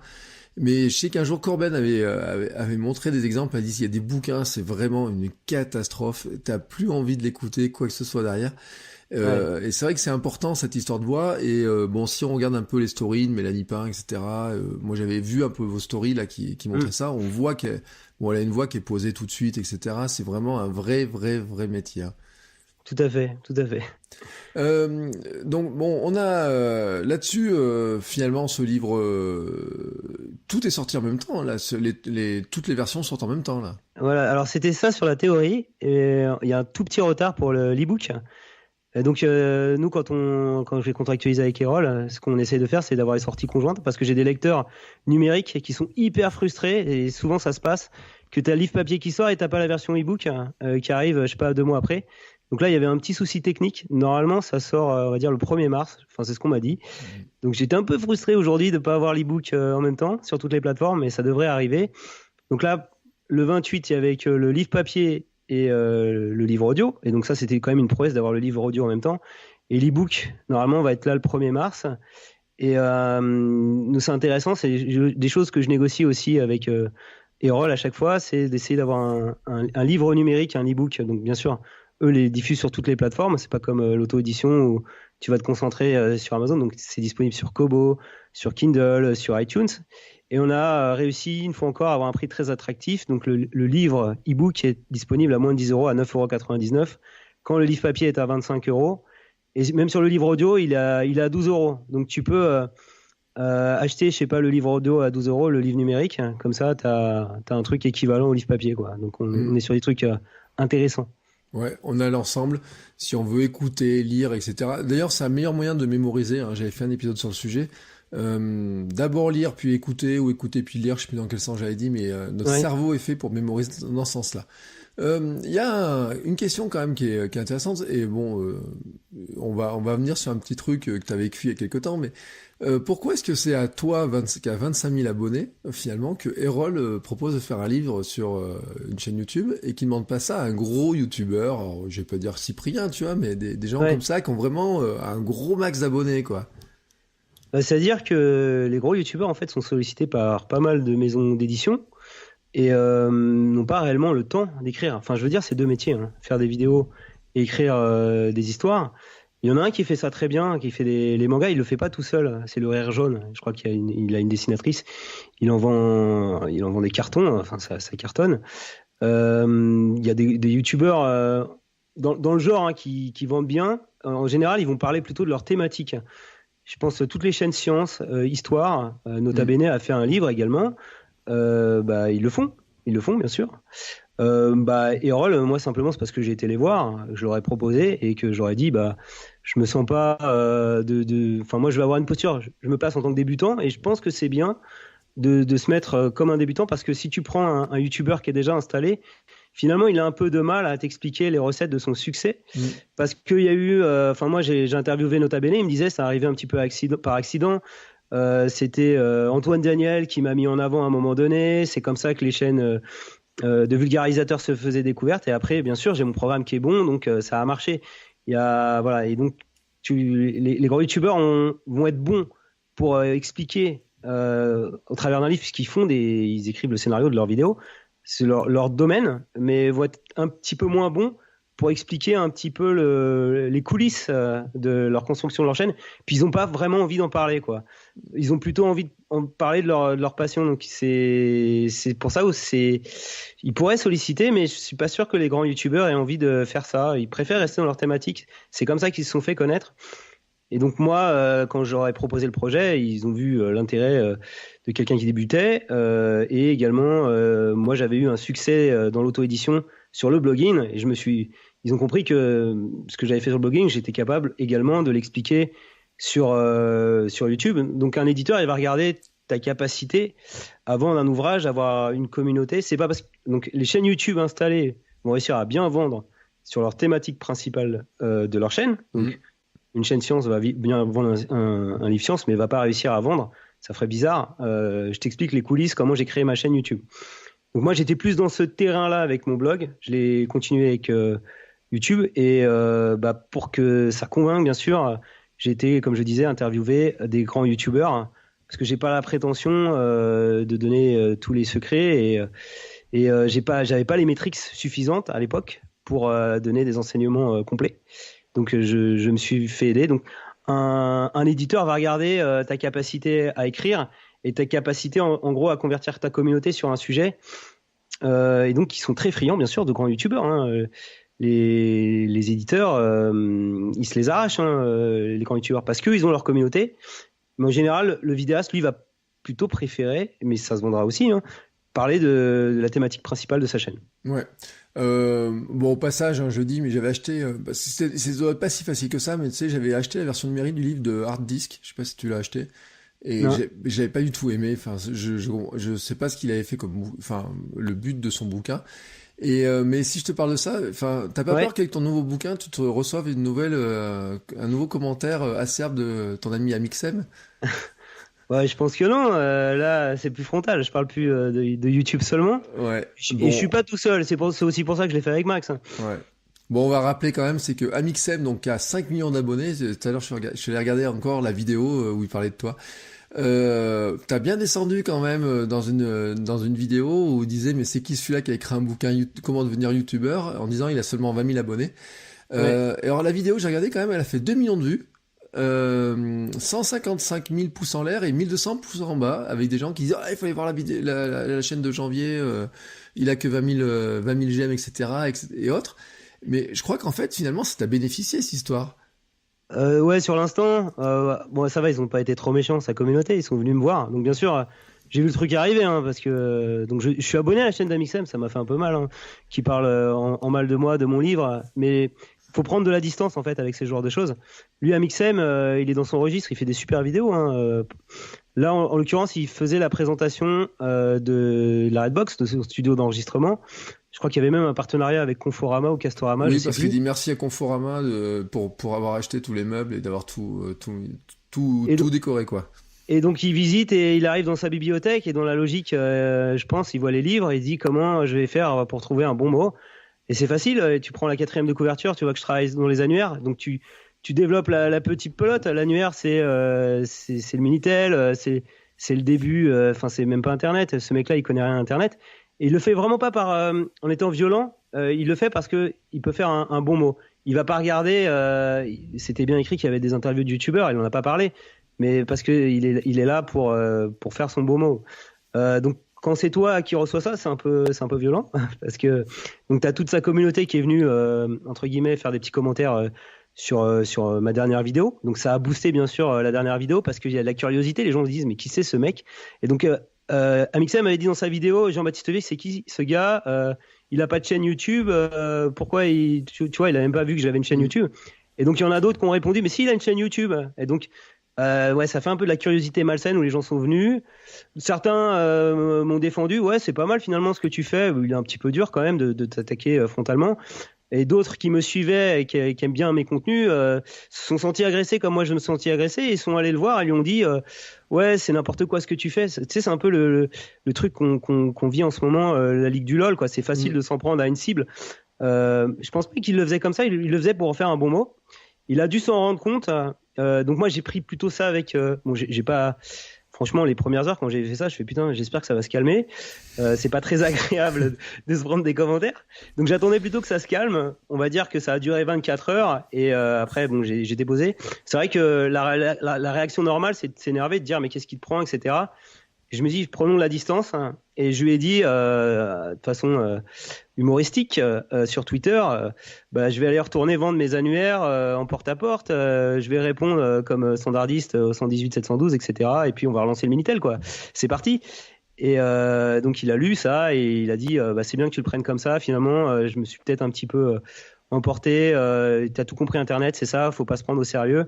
Voilà, ça s'est terminé comme ça pour moi l'épisode.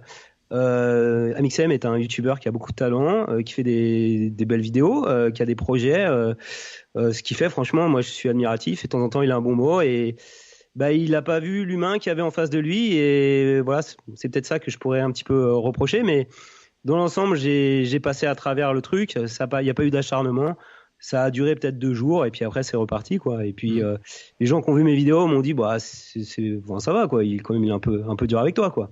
Voilà. Ouais, bon, t'as vendu des livres en plus ce jour. Ouais, il y a dû en vendre un petit peu, ouais, oui, effectivement, ouais, certainement.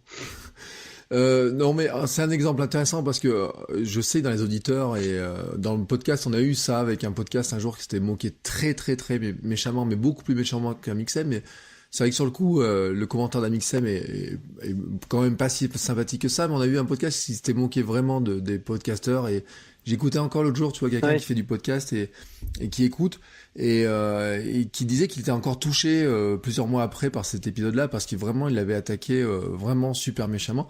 Alors le podcast, lui, il a disparu, tu vois, carrément. C'était un petit podcast, mais vraiment ambiance Ligue du LOL, tu vois, qui on pense même qu'ils en faisaient partie, tu vois. On se pose la question s'ils en faisaient pas partie. Et c'est vrai que quand on prend des commentaires un petit peu comme ça, ça fait mal hein, sur le coup. Après, effectivement, bon, il est adepte des bons mots, des choses comme ça, mais quand ça dérape un petit peu et qu'on est la cible, c'est toujours un peu rageant, quoi. Ouais, c'est sûr. Ouais, c'était pas un moment agréable, mais heureusement, ça n'a duré pas plus de 2 jours. Et tu vois, ça servait à rien d'aller mettre de l'huile sur le feu. Vu sa communauté, je me serais fait, je pense, encore plus défoncer si j'avais été dans la surenchère. Hein. Ouais, non, c'est clair. Bon, allez, on va parler un petit peu, tiens, on a parlé déjà un peu de l'écriture du livre, le temps que ça a pris, etc. Mais finalement, moi, tu vois, ça fait 18 mois que j'essaie d'écrire mon livre, et j'ai annoncé plusieurs fois que j'étais en train d'écrire, etc. On a parlé un peu de ton processus. Finalement, c'est quoi les conseils pour quelqu'un qui veut se lancer comme ça dans l'écriture? Comment est-ce qu'on arrive alors je parle pas d'être édité, mais comment est-ce que finalement en auto-édition, quelqu'un qui a envie d'écrire un bouquin, qui a envie de s'auto-éditer sur Amazon ou je sais pas où, il pourrait faire. Mis à part acheter ton livre, hein, parce que t'as écrit sur le sujet, donc autant le dire. Oui, j'ai écrit un livre qui s'appelle Auto-éditeur. Le point clé, c'est la motivation.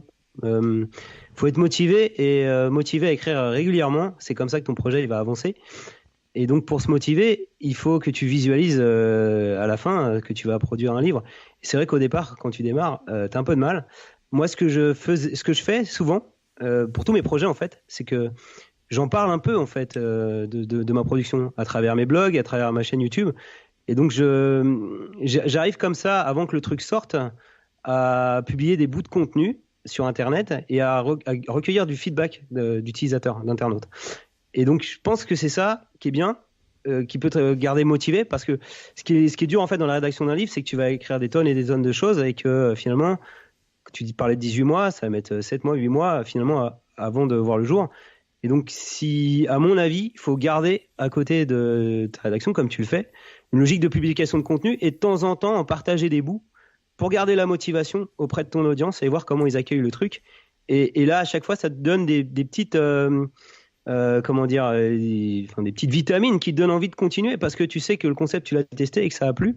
Donc le plus dur, c'est la motivation, la régularité. Et donc, franchement, tu le calcules. Tu dis combien de temps je veux écrire mon livre. Allez, c'est 6 mois, 8 mois, j'en sais rien. Donc au départ, tu vas écrire ton plan. C'est comme ça qu'il faut faire en termes d'organisation. Tu vas écrire un plan. Et après, tu vas voir tes chapitres. Et donc tes chapitres, il va falloir les remplir. Et quand tu remplis, il faut pas chercher à écrire avec du style. Il faut juste positionner les idées. Donc t'as des chapitres. Après, t'as un plan un peu plus détaillé avec les grandes idées. Et après, alors je sais plus, il y avait un auteur qui disait ça. Moi, c'était mon livre de chevet à l'époque. Comment il s'appelle, Guy Kawasaki, je crois, qui a fait un livre là-dessus. Auteur, publisher, éditeur, un truc comme ça. Je crois que c'est le nom du truc. Il disait faut vomir le contenu. Voilà, faut vomir, c'est-à-dire faut tout balancer dans les cases. C'est pas parfait. Et après, tu le reprendras en relecture, en confiant à des relecteurs des bribes de contenu. Faut être un peu en mode, je sais pas, comment ça s'appelle, en mode startup, en mode lean. Tu vois, faut tester des trucs. Il faut pas chercher la perfection parce que si tu cherches la perfection, tu vas pas avancer. Et après, t'affines au fur et à mesure. Mais déjà, quand t'as ton plan détaillé, que t'as craché tes idées, que t'as quelque chose de mastoc, que t'as gardé la motivation en partageant quelques bouts d'idées avec ta communauté, bah, je sais pas, au bout de 3-4 mois, t'as quelque chose qui se tient. T'as plus qu'à l'affiner, tu vois. Donc c'est, à mon avis, en tout cas, moi, c'est ma démarche, c'est la démarche de beaucoup d'auteurs. C'est comme ça qu'il faut voir les choses, quoi. Ouais. Moi, c'est qu'en fait, je me suis arrêté, j'ai repris, puis en fait, avec le podcast, à chaque fois, j'ai de nouvelles idées. Donc, mon plan, il est totalement explosé, en fait. Donc, c'est pour ça mon problème.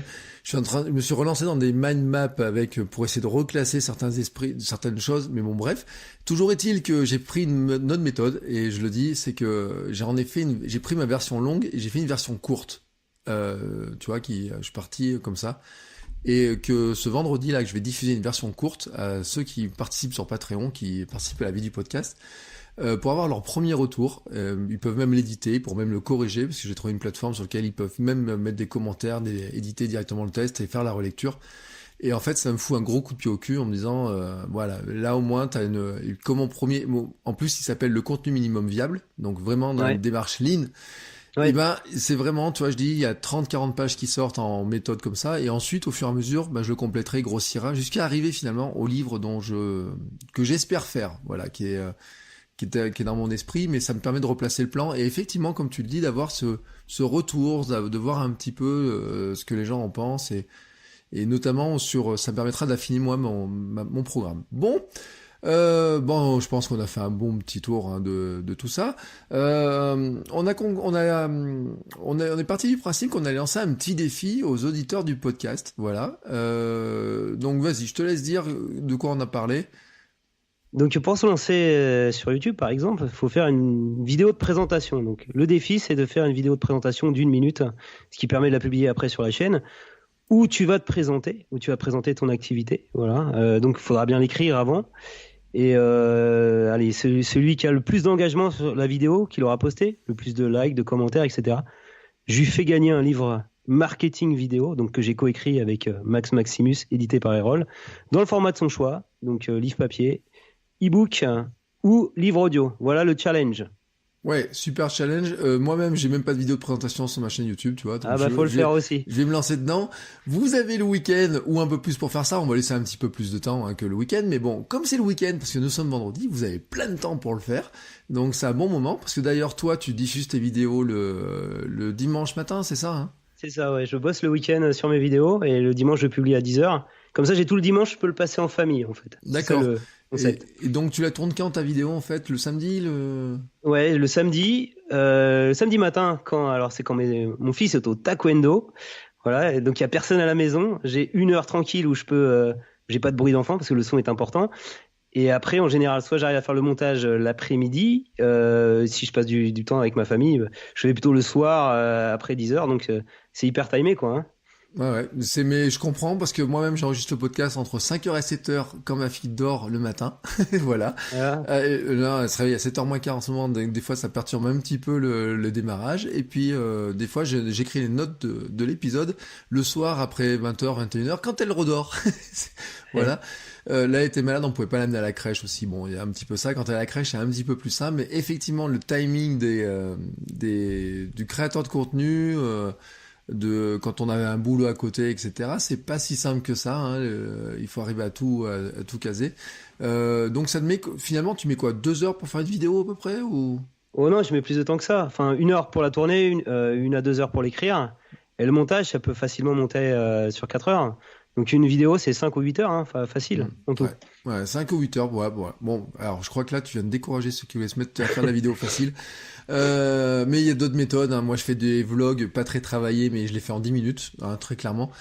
Par contre, un jour, j'ai essayé de faire du vlog à la Casinestat, et là, j'avais explosé en vol. Je sais même pas comment c'est possible de faire ça, et surtout de le faire tous les jours, ou vraiment, mais je crois qu'il a fait, Ouais. il a explosé aussi, lui, hein. Il a fini par exploser, mais bon, il est à 11 millions d'abonnés, donc maintenant il peut exploser, il est tranquille. Donc voilà, vous avez le défi. Vous nous signalez, vous me le signalez, vous nous mettez un petit message, vous m'envoyez un petit message pour me dire où est votre vidéo, comme ça on s'abonne à la chaîne, hein, on envoie ça, on fera un petit jury, hein, on se réunira comme aux Oscars et aux Césars, voilà. Ouais. Et puis on vous demandera pas de faire un discours à la remise du bouquin, mais voilà. Pour finir, où est-ce qu'on peut te retrouver, à part dans les bonnes librairies? Mais on va rappeler quand même que donc il est normalement dans toutes les librairies, il est sur Amazon partout, il est en numérique.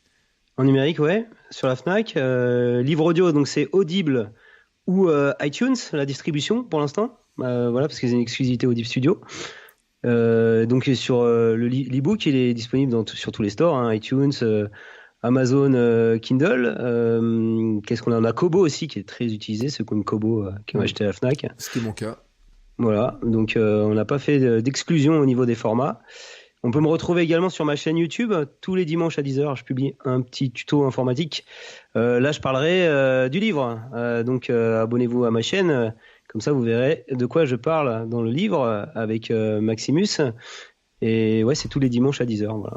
Et donc, Janvier, la chaîne. J-E-N-V-I-E-T. Voilà, l'adresse de la chaîne, c'est Janvier. On te retrouve sur Twitter ou je sais pas, non? Twitter également, ouais, ou Instagram. Et pareil, c'est le même pseudo, Janvier. Ouais, alors je le dis, si vous achetez le bouquin, vous avez les adresses à la fin. Donc il faut acheter le bouquin pour avoir les adresses. Non, c'est une blague. Je vous mettrai de toute façon tous les liens dans les notes de l'épisode. Je vous mettrai aussi les liens Amazon, etc. pour acheter.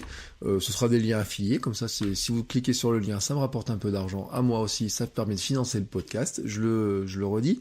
Et ici, il y a un truc dont on n'a pas parlé, parce que quand même, je trouve que c'est un concept intéressant dans le livre. C'est que quand on achète le bouquin, on a droit à 1 heure de formation par Max. C'est ça, 50 minutes. Ouais, je l'ai tourné avec lui. Elle est pas tout à fait encore publiée, donc soyez un peu patients parce que on a fait beaucoup de choses en même temps. J'ai fait des sous-titres là très récemment, mais je pense que d'ici une semaine, ça pourra être consulté. Donc voilà, Nous, on y tenait beaucoup à cette formation parce que on considère que pour avancer dans la progression, enfin pour progresser en vidéo, c'est pas seulement lire, il faut aussi faire. Et donc les petits tutoriels qu'on a développés visent à ce que vous lanciez votre programme vidéo sur YouTube, sur Facebook, Instagram, vraiment sur le réseau auquel vous avez le plus d'affinité. Et on a fait une formation avec du matériel que tout le monde a chez soi, qu'on a parlé dans le podcast avec Bertrand, avec un smartphone. Et alors la formation, elle est un peu dédiée pour la publication sur Facebook. On va vous apprendre à faire une vidéo format carré sur Facebook. On en a parlé un peu dans le podcast parce que c'est pas si simple que ça à faire. Et donc Max, lui, reprend la main sur la partie montage qui est son domaine et il montre un petit peu comment on intègre un format 16/9 dans un carré, comment on intègre des sous-titres. Donc ouais, elle est assez sympa cette formation. Ouais, et je le dis aussi, dans le livre, il y a bien sûr de nombreux liens vers des vidéos qui ont pu être faites, vers des tests de matériel. Voilà, si vous cherchez une petite lampe, par exemple, pour éclairer vos vidéos, on vous explique comment c'est fait.